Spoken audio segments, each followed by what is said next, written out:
Tube Review.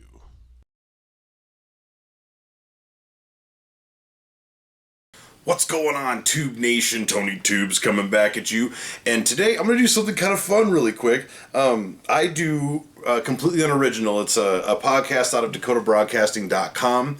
And I'm involved in that with Kurt Campbell and Adam St. Paul, respectively. And they always call me to do these interviews and stuff like that, or to do these podcasts about stuff. And today we're talking Batman v Superman. So I'm gonna record this, and then I'm gonna sync up the audio once St. Paul gives it to me, and we'll see how it goes and shit. I don't know. It should be kind of cool. I don't know. It's just kind of a special day. We're talking Batman v Superman. So let's talk Batman v Superman. My dog's wandering around. And what's going to happen is, you guys, I don't know if I can sync up my voice. It might be kind of weird for me to sync up my voice when it comes to syncing up my voice to the phone call. So I might have to do this like with the phone. Like you'll see me, but you'll hear me as I'm talking on the phone, which will be kind of, I don't know, be kind of cool. I kind of like doing this. Let's put these things together and see what happens. So I'm just waiting on St. Paul to call me right now.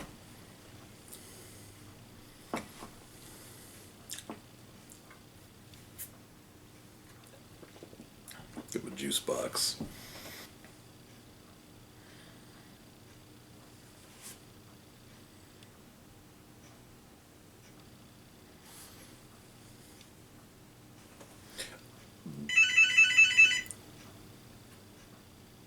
Dakota Broadcasting. Hello? What's up? Can I hear both of you? I can. Okay. Okay, I got you both. So Kurt, did you see the movie? What?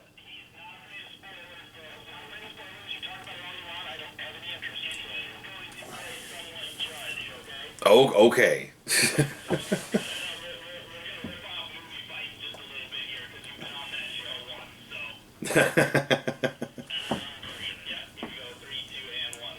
And welcome back to another edition of Completely Unoriginal here at DakotaBroadcasting.com, your source for everything nerd. I'm Adam St. Paul, along with Kurt Campbell Hello. and Tony Zer down in Redfield via phone. Gentlemen, welcome back as always. Thank you very much.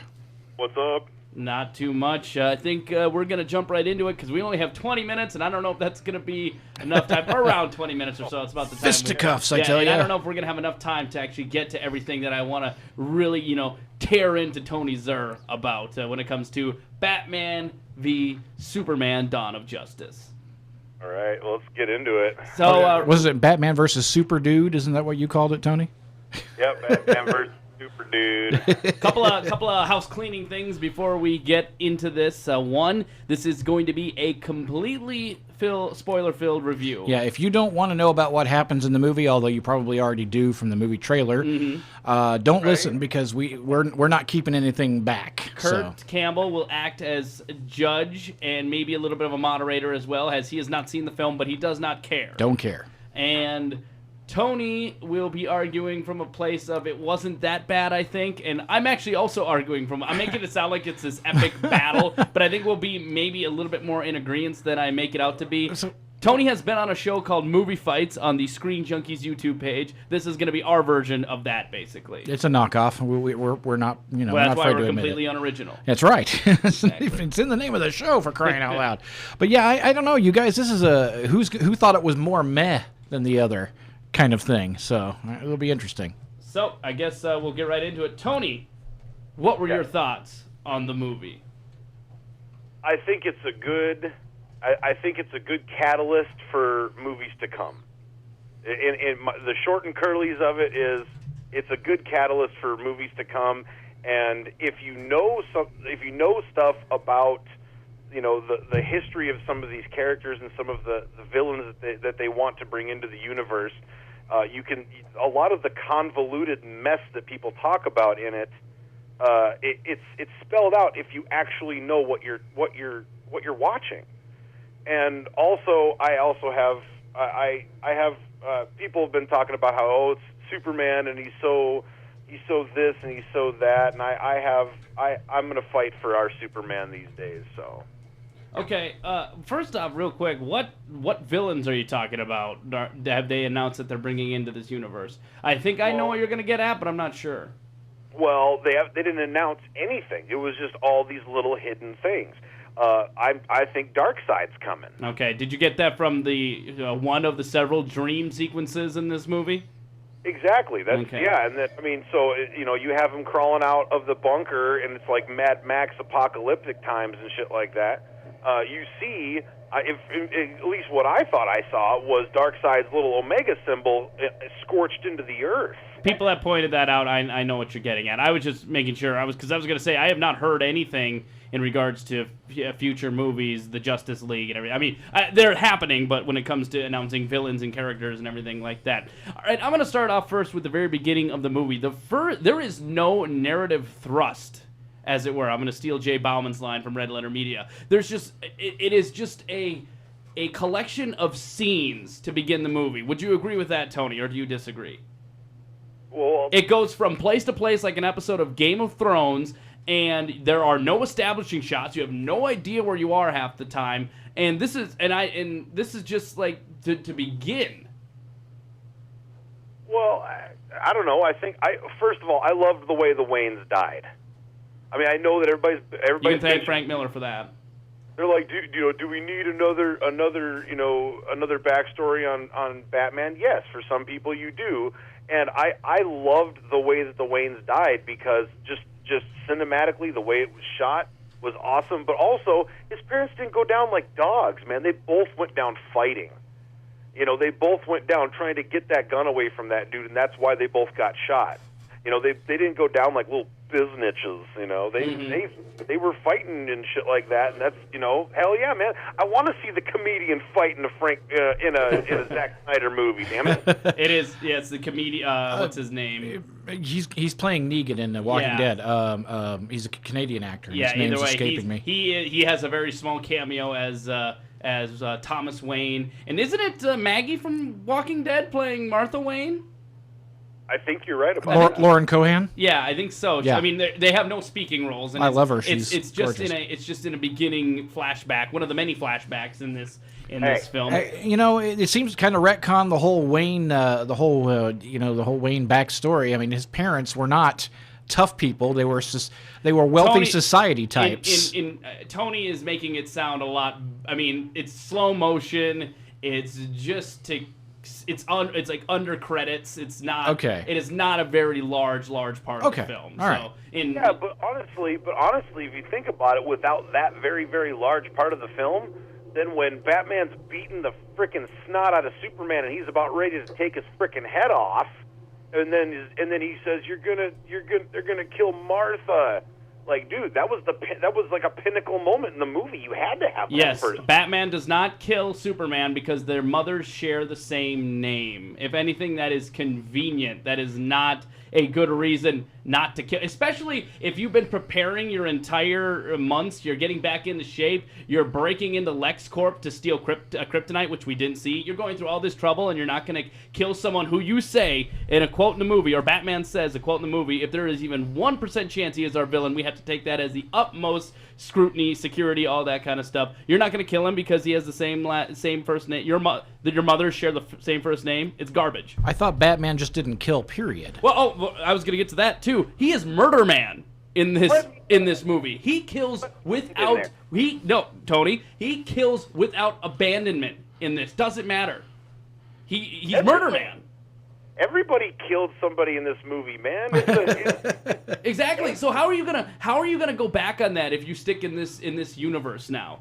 I mean, why in the next movie when Jared Leto is taking on Batman in the solo Ben Affleck Batman movie, why doesn't he just put a bullet through his head? Because in Batman's eyes, especially if you look at his dream sequence, when he interacts with Superman during his dream sequence, in Batman's eyes, Superman is an evil frickin' person, man. So that gives him leeway to kill,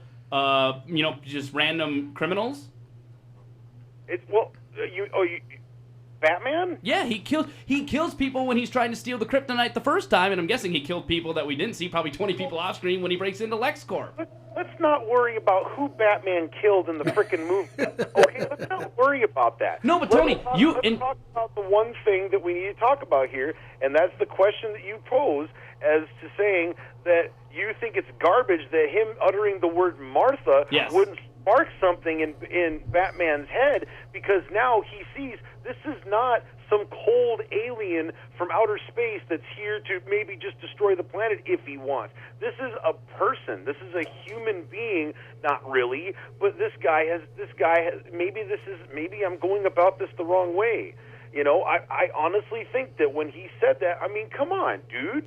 What do you? I mean, No, go Put back. yourself in his position. Put yourself in his position. Tony, and you posted today how you are a petition to keep Zack Snyder on to make the Justice League movies. That's fine. That's already happening. Point is, if we get your way and he stays on, tell me, what is going to prevent Batman from simply putting a bullet in Jared Leto's head? He's killed in this movie, and he kills with reckless abandonment. The Joker has killed Robin, for crying out loud. One word, man, leverage. That's the one thing the Joker always had on Batman was leverage. So man. Kill him. I don't know, Kurt. I mean, Kurt, weigh in here. All I can say is, if you remove the Batman's reluctance to kill, he's the Punisher with a cowl. Well, that's just it. Yeah. See, it's my understanding that Batman not killing anyone is core to his character. It's an important part of the character, from what I understand. Now, I'm not as big a Batman connoisseur as I'm sure both of you gentlemen are, and probably, but it just seems to me that that's a huge change from canon to make Batman a multiple murderer. Yes. So okay, well, hear me out here. Okay, then let's say this is the start of something, and after all of this death and all this mayhem, maybe Batman turns a new leaf.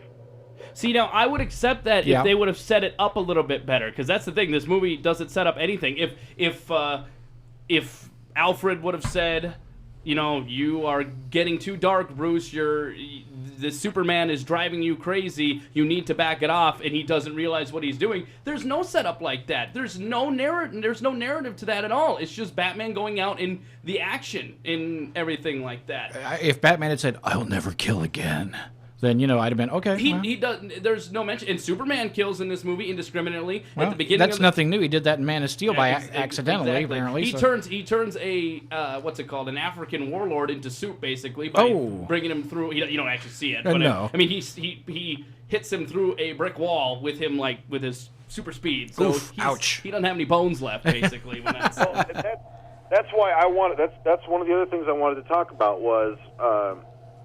Everybody talks about how, Superman's so dark and it's not my Superman and they're going back to Christopher Reeves and all that shit. And here's my deal with Superman. You know, the thing is they're trying to set these in a real world atmosphere. Like, this shit's going on CNN. You saw it. Anderson Cooper was all over that frickin' movie. You know, you even had what's his name? Frickin' Charlie Rose was on the movie and everything like that. I mean, they want to set this in a real life atmosphere. Okay, we're talking real life shit. Imagine if you were an adopted alien that was grown up by a guy that says you can't use these massive frickin' powers that you have unless you've actually decided as to what you want to use them for. He never gave him the road. He just showed him where the road was. And so imagine the inner turmoil of this guy. He's not going to be all jokey and bubbly and happy and shit. No, he's a fucking mess. You gotta. I think that for the most part, there's a long montage of Superman saving people from, like, a flood and an exploding rocket ship. And during that montage, everything is dour. It's slow motion, poor music. Superman has this look of a burden on his face. It's not pleasant. It's not fun to watch. God forbid that, and that's why people like the Avengers more. They actually look like they're enjoying themselves while they're saving people's lives. Now, not having seen it, I can only give my my opinion from outside here, but it sounds like it's just being grim for the sake of being grim. He wants to propose the question, if there was a Superman, real life Superman, how would we react? Because we as human beings, and Tony is absolutely right. No, yeah, in that people wouldn't like it. People would be scared of him. Absolutely. People would be confused. But don't we see that enough already? I mean, isn't this supposed to be escapism? Well, I mean, you have that with the Marvel movies, and they're like Jim Henson looking puppets. And stuff like that. No, Ow. that's unfair. That's unfair. Just saying, dude. Like Tony you have Marvel, throwing blows. you have Marvel, which is the sun. Okay, Marvel is the sun. All right, and it's just as big as the sun and everything like that. The DC universe is the moon here, guys. This is something different. They're not going to bring Batman as a dark character. And you put Batman. Yeah, Batman is a dark character. Absolutely, no one's ever disputed that. But Superman, in the history of Superman, has never been a dark, broody type. Truth, justice, and the American way. Well, He may not be Mr. Jokes a lot, but he's always been very, positive and I'm here to help and we can make the world better. He's been a force for good. Exactly. So I can't buy. I find it hard to buy into that. I'm to sorry, the dark but Superman. If you released a Superman, just like Superman 1 with Christopher Reeves, even with updated effects, all of that movie, it would be a complete bomb. You would not be able to sell that movie. You can't do Christopher Reeves corny Superman in today's day and age, but you can do something with a little bit of levity. But that's what you guys want. No, I No. want something with a little bit of levity, and it's something that doesn't look like saving human lives is a burden to the person who is it's choosing to do it. Yes, exactly. We are running out of time, so I'm going to move on here, Tony. Lex Luthor hated Superman because? I'm sorry? Lex Luthor hated Superman because why? Because Lex Luthor is power hungry. That's what and I had this discussion with my dad last night. And me on Facebook, but that is what every single person out there that is asking that question is missing about Lex Luthor. Lex Luthor is all about power. He wants power. That's all he wants. So before Superman came in Man of Steel, Lex Luthor had the ability to be the most powerful being on the planet. Now, Superman drops down with his superpowers, and that's another thing that people forget, is that Lex Luthor has always been jealous of Superman's powers. So that is exactly why Lex Luthor is going after Superman, because he wants to be the number one. He wants to be the Omega, and he's not.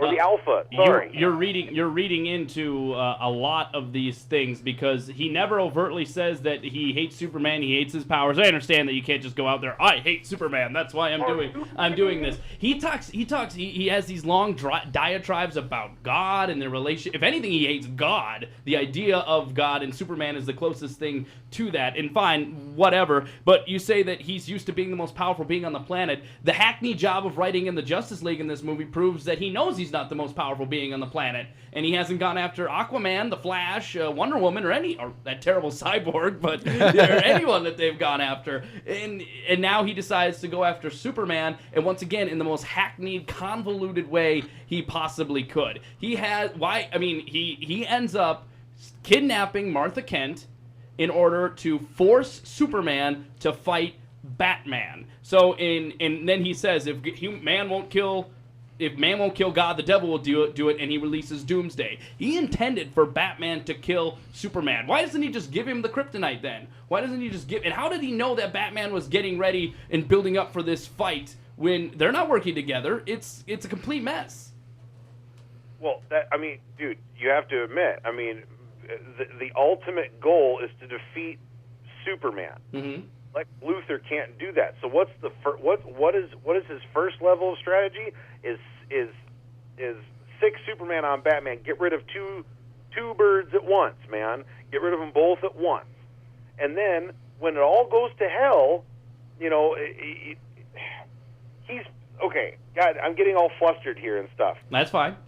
The whole thing is that Lex Luthor does not want Superman or Batman on this planet, because and you ask, why doesn't he go after the other metahumans that are out there and stuff? He's got them on file. That's his hit list, man.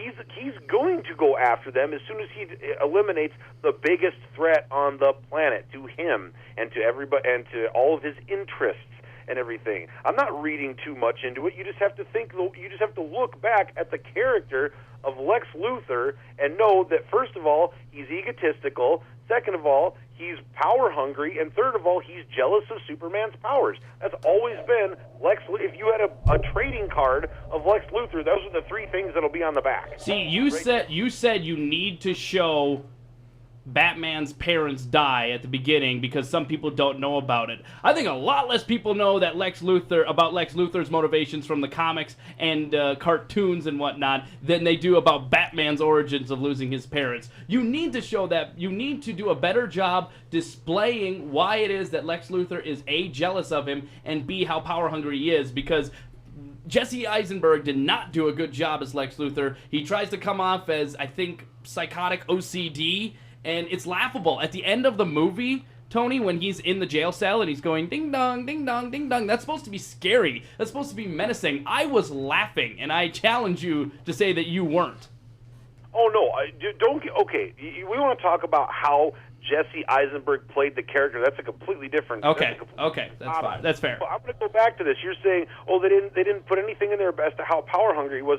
Every single time that Lex Luthor got up and talked in front of somebody in a long diatribic thing, you must not have been listening to these stories that he's talking about, because each of them was talking about how one man was given the power to the world, or to the kingdom, or to the heavens, and stuff like that. He's talking about all this, and you can see that's where the jealousy comes from. He even kind of snaps on a reporter for a second because he's so freaked out over it all. You need to listen to the words that he's saying and not just look at the fact. You need to read between the lines and interpret it the way I'm interpreting it, or you don't know what you're talking about. That's what you're saying, Mr. Zern. I'm just saying that this is a character. If you listen to his dialogue, you'll see that he's just power hungry and he's super jealous of Superman. You listen to his dialogue. Listen to it. That's all matters.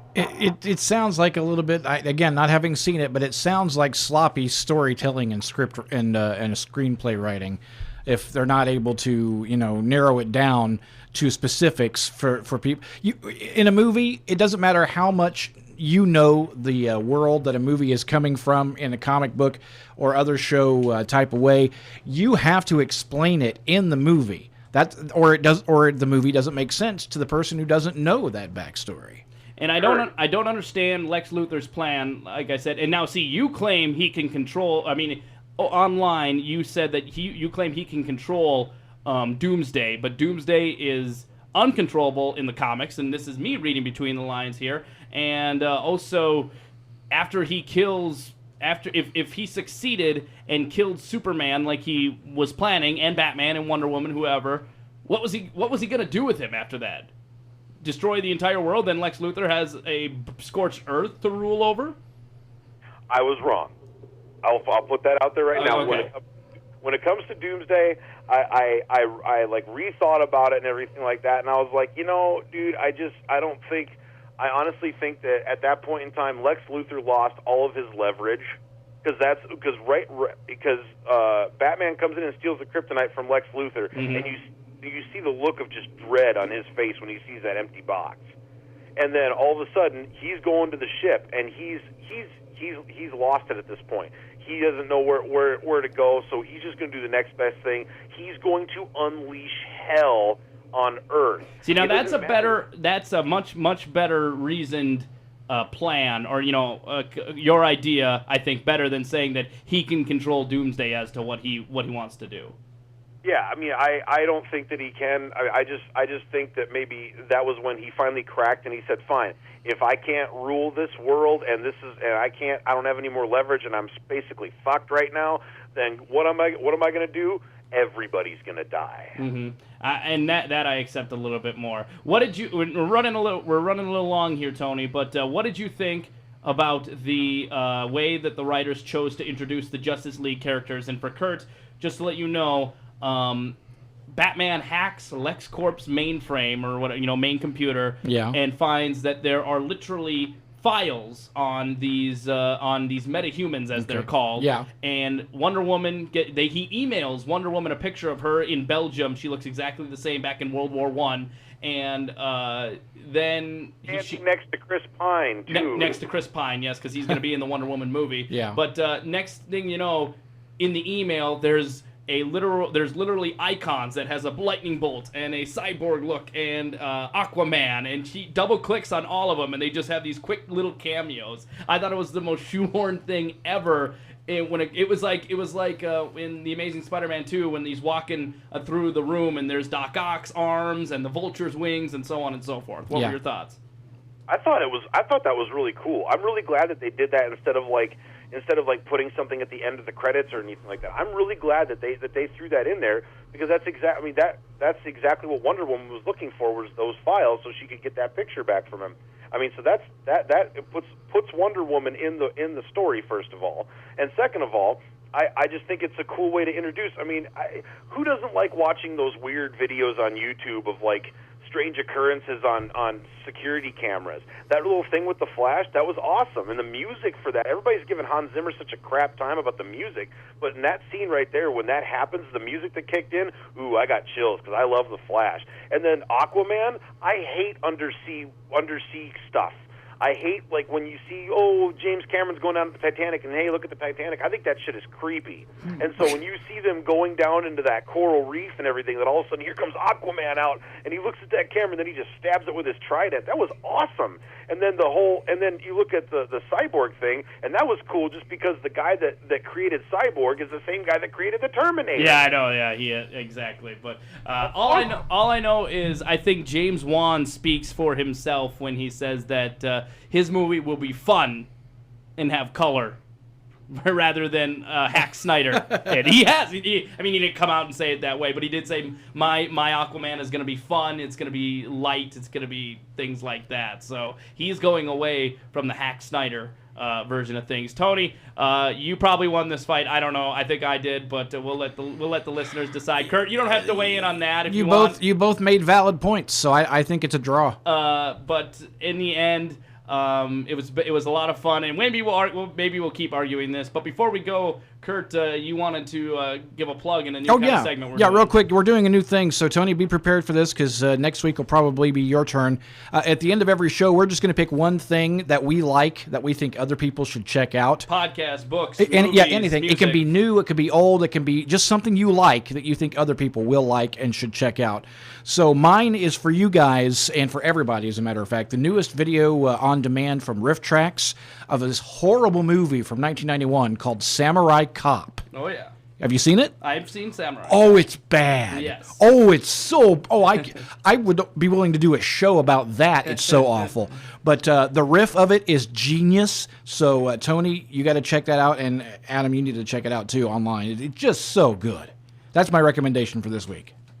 I'll check. I'll make sure I run right to Blockbuster and pick up a copy. No, it's a video on demand. You just download the whole thing. No, but he's going to Blockbuster. Let him go to Blockbuster. All right. Well, good luck. All right. The coffee people might want to wonder what you're up to. I think there's one left in Alaska. Oh, okay. That's gonna do it for today's edition of Completely Unoriginal. I'm Adam St. Paul, and for Kurt Campbell and Tony Zer. Until the next time.